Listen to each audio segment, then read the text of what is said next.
नमस्ते दोस्तों, मैं अंकुरारी आप सबका स्वागत करता हूं आपके अपने YouTube चैनल सत्य सनातन में। दोस्तों, आज हम बात करेंगे इसी पूरी सीरीज के तीसरे अध्याय की। इस अध्याय में क्या है, हम बात करेंगे उन सभी भारतीय वैदिक सनातन सभ्यता, हिंदू सभ्यता से संबंधित उन सभी लोगों की जिन्होंने विश्व की महाशक्ति अमेरिका के विभिन्न क्षेत्रों में बहुत बड़ा नाम किया है। तो आइए शुरू करते हैं इस पूरी सीरीज का तीसरा अध्याय।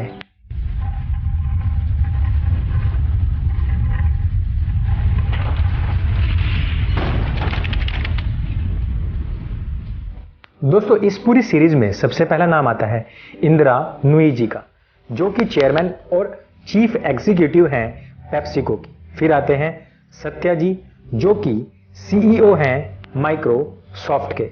उसके बाद सुंदर पिचाई हैं, जो सीईओ हैं गूगल के। इसके बाद पूरी सीरीज है, उसमें प्रीत है, अजय बांगा है, फ्रांसिस्को है, रोनो दत्ता है, असीम है, अजीत जैन है, अंशु जैन है, संजय झा हैं, शांतनु हैं, उसमें दिनेश हैं, प्रकाश पूनन है, अरविंद हैं, उसमें राजीव सूरी हैं, अभी हैं, पद्मश्री हैं और संदीप त्यागी हैं। ये सभी हाल फिलहाल वर्तमान काल के बिजनेसमैन लोग हैं। अब हम बात करेंगे फॉर्मर बिजनेस एग्जीक्यूटिव्स की। ये फेहरिस्त भी बहुत लंबी है। इसमें सबसे पहले नाम आता है निकेश अरोड़ा, जो कि former senior vice president and chief business officer of Google हैं, former COO and president of SoftBank हैं। समीर अरोड़ा हैं, रमानी अय्यर हैं, राकेश गंगवाल हैं, रजत गुप्ता हैं, उमंग हैं, उसके बाद व्योमेश हैं, अनिल कुमार हैं, संजय कुमार हैं, जो कि farmer CEO of computer associates international रह चुके हैं। बॉबी मेहता हैं, जो कि बहुत मशहूर नाम रहा है, former CEO and vice chairman of HSBC North America and former CEO of TransUnion company. Lakshmi Narayan, vice chairman and former CEO of Cognizant Corporation. Vikram Pandit हैं, विवेक रंधाई, कमल रेखी हैं। इसके बाद हम बात करते हैं जो वहां के बड़े बिजनेस पर्सन रहे हैं, उनकी फेहरिस्त देखते हैं कि उसमें वैदिक सनातन सभ्यता के कितने लोग शामिल हैं। इसमें प्रमुखता नाम आता है प्रदीप सिंधु का, जो कि फाउंडर रहे हैं और सीटीओ ऑफ ज्यूनिपेट नेटवर्क के। मनोज भार्गव हैं, अनिल भूषरी हैं, अमर बोस हैं, भारत देसाई हैं, संत सिंह चटवाल हैं, जॉन कपूर हैं, विनोद खोसला हैं, राम श्रीराम हैं, रोमेश वाधवानी हैं, और भी इसके अलावा न जाने कितने सारे नाम हैं जो कि हम चुन भी नहीं पाए।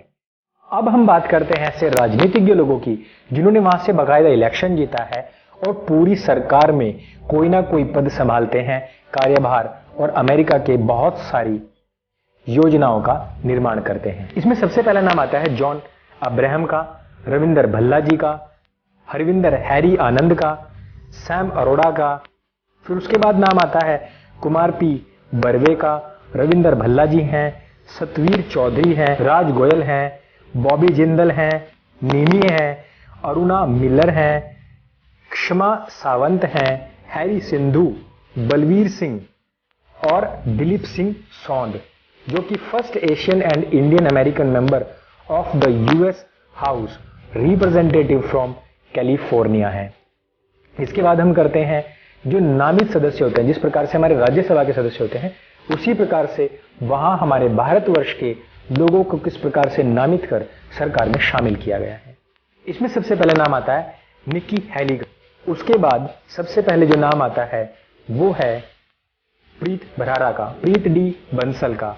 उसके बाद नितल खयाल का, अतुल कश्यप, गोपाल खन्ना, नारायण कोचर, शेखर नरसिम्हन, राज मुखर्जी, अरुण मजूमदार, विवेक कुंद्रा, क्रिस कोल्लूरी, अर्थात पूरी ट्रंप सरकार के अंदर, और यही नहीं, इसके पहले बराक ओबामा की सरकार में भी बहुत सारे भारतीय मूल के लोगों को स्थान दिया गया था, अर्थात उनको नामित और इलेक्ट किया गया था। अब हम बात करते हैं कि अमेरिका के जो कोर्ट और सुप्रीम कोर्ट हैं, उसमें से भारतीय मूल के कितने जज हैं। फेडरल जजों की दुनिया भी बहुत लंबी है, जिसमें कि विंसी गिरधारी, छाबरिया हैं, मनीष एस शाह हैं, श्रीकांत श्रीनिवासन हैं, इंदिरा तलवानी हैं, अमूल थापर हैं।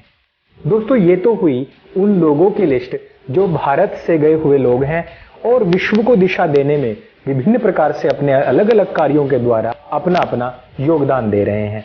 अब देखते हैं कि इस्लामिक कंट्रीज से निकले हुए ऐसे कितने लोग हैं जो विश्व को विध्वंस करने के लिए विभिन्न प्रकार के आतंकवादी संगठन बनाए घूम रहे हैं, जिनको अगर एक साथ मौका मिल जाए और अगर वो विस्फोट कर दें तो इस पूरी पृथ्वी पर जीवन नाम की कोई भी चीज नहीं रहेगी। तो दोस्तों आतंकवाद की पूरी लिस्ट में अल Shabaab, Al Qaeda, Hamas, ISIS Iraq, ISIS Syria, ISIS Libya, Yemen, Algeria, Boko Haram, Ansar Al Sharia, Al Ittihad अल जुंद अल शाम, DIK हिल्देशियम, फजर Nusantara movement, popular front of the liberation of Palestine, ये फिलिस्तीन के लिए अलग से बनाया गया है, जमात उल दावा अल कुरान, जुंदलाह क्रुदुक फोर्स, जुंद अल शाम, फजर मुंतसरा मूवमेंट,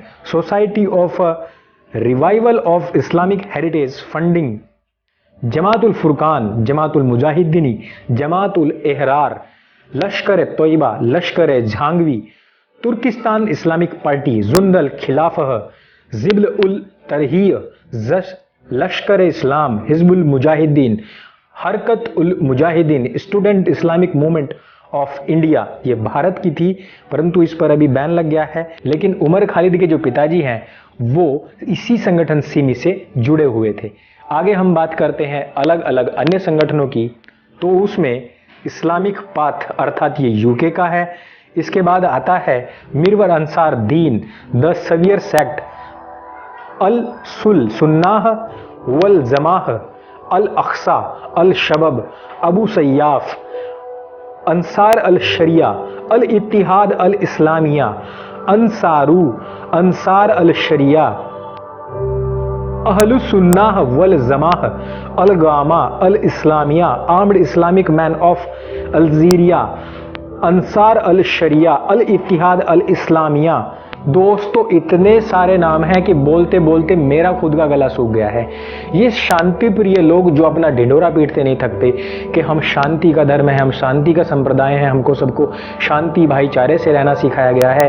तो अगर शांति भाईचारे से रहना ही सिखाया गया है तो अगर दीन गरीब लोगों के, अगर गुर्बत में जी रहे लोगों के लिए इससे आधे संगठन भी बन जाते तो मुझे लगता है कि इन 50 से ज़्यादा देशों में जो आधे से ज़्यादा गुर्बत में जी रहे लोग हैं उनकी गरीबी दूर हो चुकी होती।